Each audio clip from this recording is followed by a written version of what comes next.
Hello, everybody. Welcome to today's webinar on defining completion. We're excited to have you join us today.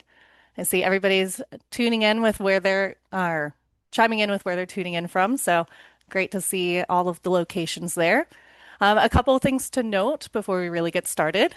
Closed captioning has been enabled, so you do have the option to turn them on or off depending on your needs. The Zoom Q&A box is open for any questions that you may have throughout today's session. Please keep any questions relevant to today's topic, and we'll do our best to answer any of those questions while we're together. But if you don't see an answer during this webinar, you will be getting a Q&A report at the end via email in the next couple days. A recording of this session and slide deck will be shared with you as well as that Q&A report in an email in the next couple days. And then if you have any questions or things like that, once again, just reserve those to the Q&A. All right. So let's quickly walk through today's agenda. We will start by sharing some quick introductions and clarifying just a couple of D2L terms. We'll dive into what completion means and how to track it. We'll have a demo in the platform and you can practice alongside us. And to finish off, we'll have time once again for that Q&A, some additional resources, and there might be some time for a discussion at the end as well. So a little bit about us. My name is Victoria Fulhenshaw, and I'm a customer success specialist at D2L. I have my colleague Heather here with me who will be answering any of those questions that you have in the Q&A. And before we get too far, let's align on just those quick D2L terms. So D2L is the company that Heather and I work for. Brightspace is our product, a learning management system. And depending on where you work, you might call your Brightspace instance something different. But as long as you're here, then it likely refers to Brightspace. And then we also have a Brightspace Community, which is D2L's free online website where members can find great teaching and learning information, share best practices, and then also connect with other professionals that are using Brightspace. So we will add a link in the chat for you to register if you're not yet a member. So I want to take that time to talk about what completion really means. This is a question that we encounter quite often with some of our customers, and it's truly a tricky question because there's no one right answer. There are many different ways that organizations can track completion, as you guys showed with awards, release conditions, manager dashboard. But there's also different levels of completeness that are necessary for different kinds of professional learning. So, say you're doing perhaps like a training course and you need the learner to complete a test at the end in order to gain a certification. Or maybe you're hosting some professional learning courses for individuals who are learning or looking to gain those like soft skills. And you don't necessarily need them to complete everything in that course. Or maybe you just want to understand more about how your modules are being received by students, what activities are being completed most often. So with all of these examples, like I said, there's no one right way to track completion simply because it is going to mean different things for different people in different courses. So one thing that's really important with course completion is that your learners understand what it means to complete that individual course, whatever that does end up meaning for your organization. So in past webinars, we have discussed the importance of an introductory or a welcome module at the start of any professional learning course. And this is a great place to lay out the course completion requirements for learners. And it should be very clear to learners why they should complete the course. So what value are they getting out of the course? Is this perhaps learning that's required for compliance? Is it something that they're doing to upskill themselves? Essentially, what's in it for them to complete that course? And then it's also important for them to know what completion means. So in those examples that we talked about before, what is required to complete the course? Do they need to complete every single piece of content? Do they need to get a certain grade on a quiz, maybe to earn an award like many of you guys are using? Or maybe there's a checklist that they need to complete. Having that information in that overview module really helps learners know exactly what they have to do. And it also saves you some time from getting all of those emails from learners asking you, what do I need to do to complete that course? Your introductory modules should also include what the course itself covers. So essentially a brief overview of the modules that they can expect to see. And even if some of those modules are gated behind release conditions, it's still important for them to know what to expect. And then also the expected workload and time frame. So approximately how long or should they expect that course to take for them to earn completion? And do they need to actually do that within a specific time frame? So are there certain due dates?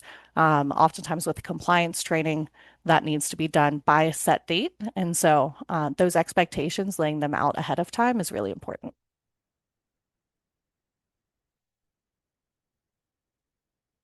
So here you can see that we have several tools for Brightspace completion tracking. I would say that these six are kind of our most popular, but they are no means an exhaustive list for what is available in Brightspace to track completion. And as you guys stated, awards is one of the big ones that y'all use already. We also have release conditions, manager dashboard, and quizzes. Some of those were our top ones that you guys stated you're using today. But what we'll be talking about today is that manager dashboard, which many of you are familiar with already, awards, which almost all of you are familiar with, checklists, which might be brand new to a lot of you, and release conditions. Um, so that said, let's go ahead and take a look at the tools that we're demoing today.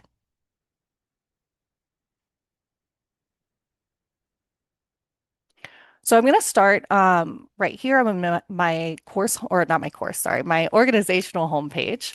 And I'm going to go into my workplace wellness course here. I am currently logged in as an administrator, but once I'm in the course that I'd like to go into, I want to turn on my completion tracking tool. So this is a tool that's only available for those who have Manager Dashboard. But if you do have Manager Dashboard and would like to follow along, you can do so here. So we're going to start in our course admin. And from here, you'll see a completion tracking button. So you can see that we actually already have completion tracking enabled in this course, but enabling it is as simple as clicking on this button right here.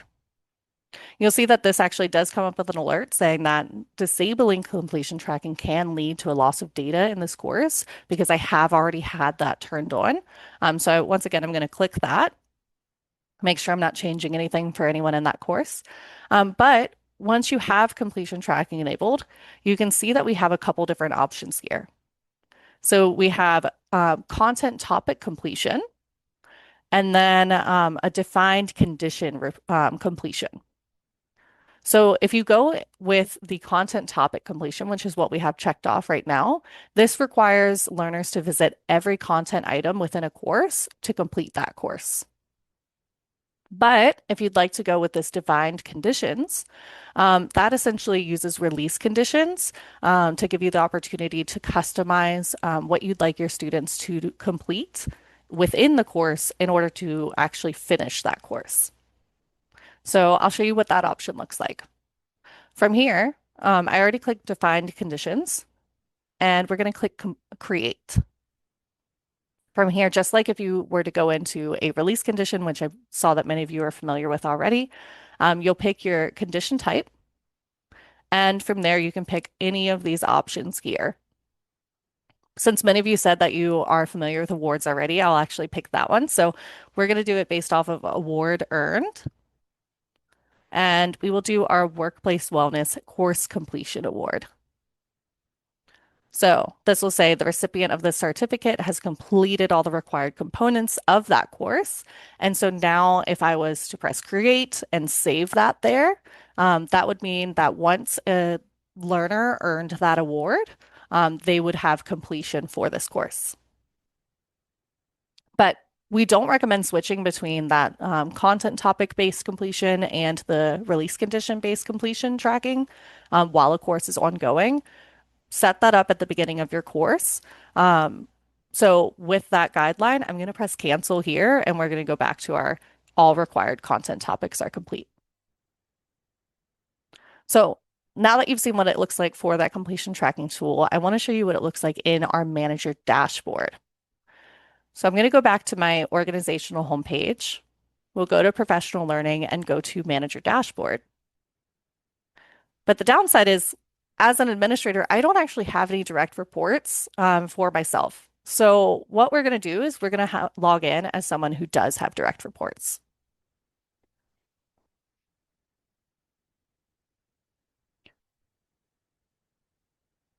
So introducing to everybody, Elijah. Elijah is a manager in this environment. And when we go into his manager dashboard here, you'll now see that Elijah does have some direct reports. We did explore Manager Dashboard in a past Bright Idea session, and you can check out the recording on YouTube if you do want to dive deeper. But for today, since we're only focused on defining completion and that completion tracking piece, I'm just going to click on this Learning tab here.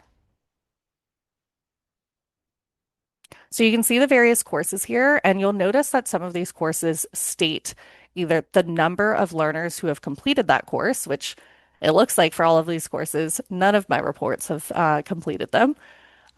Whereas others just list the number of people that are assigned. So you'll see professional development and this learning path. They only say one person assigned or five people assigned.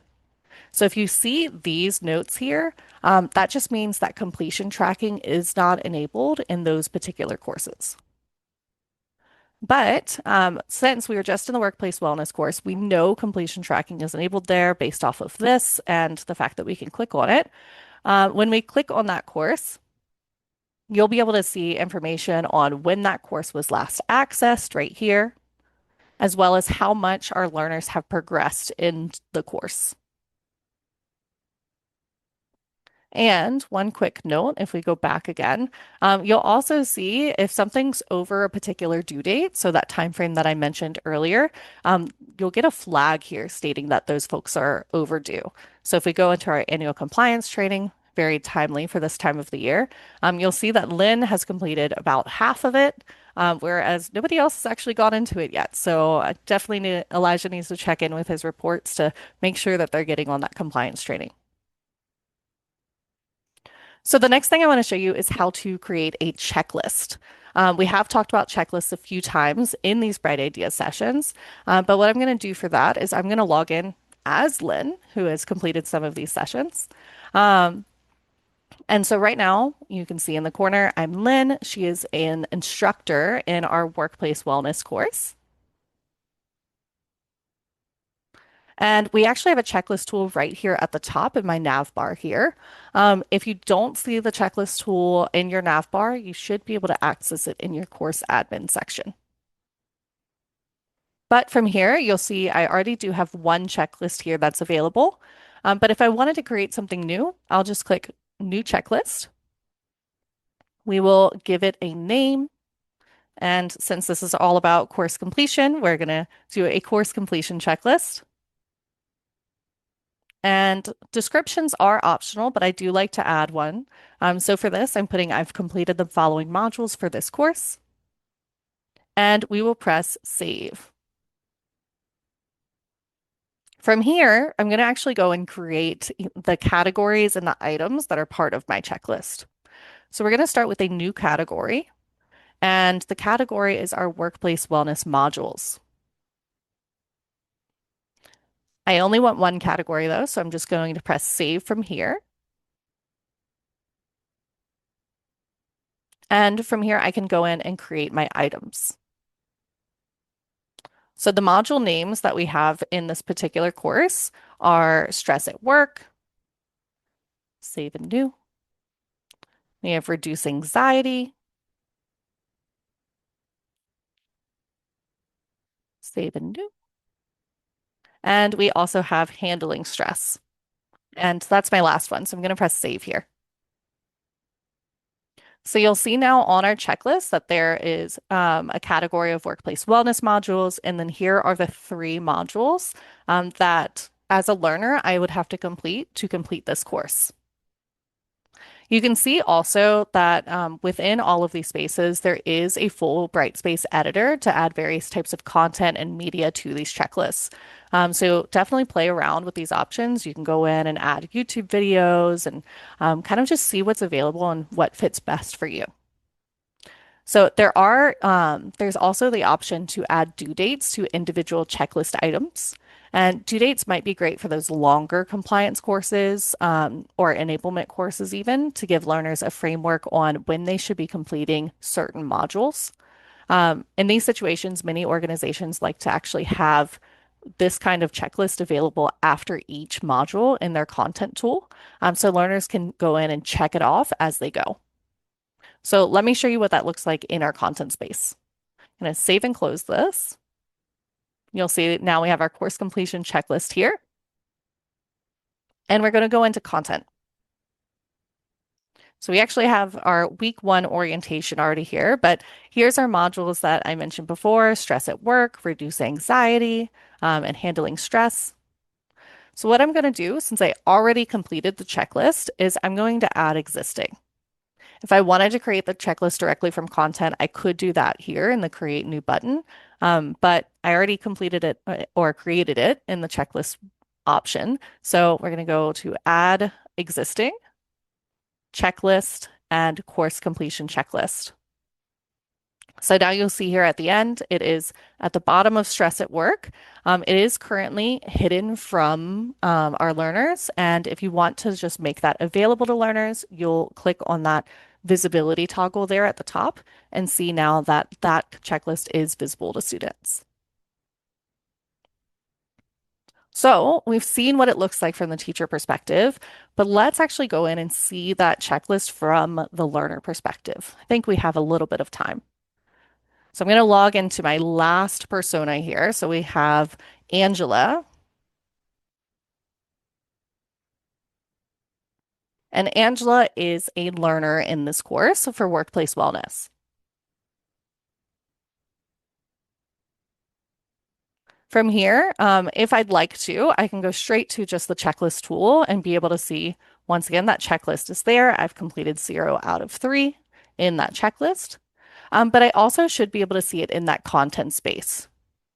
So to make it just that consistent experience and reduce the number of clicks that the learner has to go through, we added that to the content space. And you can see here that Angela's completed 2 out of 3 of the pages for or activities in stress at work. So she's completed the pre-assessment, got the congratulations, and now here she can access a course completion checklist. We can open that checklist. She can go in here and say, all right, I completed stress at work, save. And then there it gives her the information of when she completed it, both the date and the time. So this is nice because it not only gives instructors that information of kind of when they're going in and completing that information, but learners can also take ownership of their learning, their upskilling, and really keep track of their own learning. And we can press save there. All right, so all that said, I know we have just a bit of time left, so I'm going to jump into our resources before we get into that discussion time. So we're going to start with our post-session survey. We would love to hear from you. So we'd appreciate your feedback on kind of how the session went and any just information or thoughts that you have for future sessions. So your feedback definitely helps us to improve our offerings for the future just to better meet your needs. So to participate, you can scan that QR code here on the screen, or Heather has actually added the link for the survey in the chat as well. And then there are also couple of other links in the chat that will direct you to the Brightspace community, where you can learn more about our approach to product feedback and learn more about participating in our user experience research. So we'd appreciate it if you take the time to check those out too. And if you missed those links, they are linked here in the slide as well. So we also invite you to join the D2L Champions program. So being a champion gives you the opportunity to receive points for sharing your experience, providing your feedback, and even attending webinars like this one. You can then redeem these points for swag, gift cards, charity options, and additional D2L services. So you can find the link for the Champions program in the chat now. And this might have been your first webinar with us, but we do have many more to come. And here's a look at the topics that we've planned through May. As you can see, we have some exciting new sessions that are planned for the coming months. And if you're curious to go past completion tracking and get into tools like class progress and learning outcomes, be sure to join us next month with our Beyond completion rates.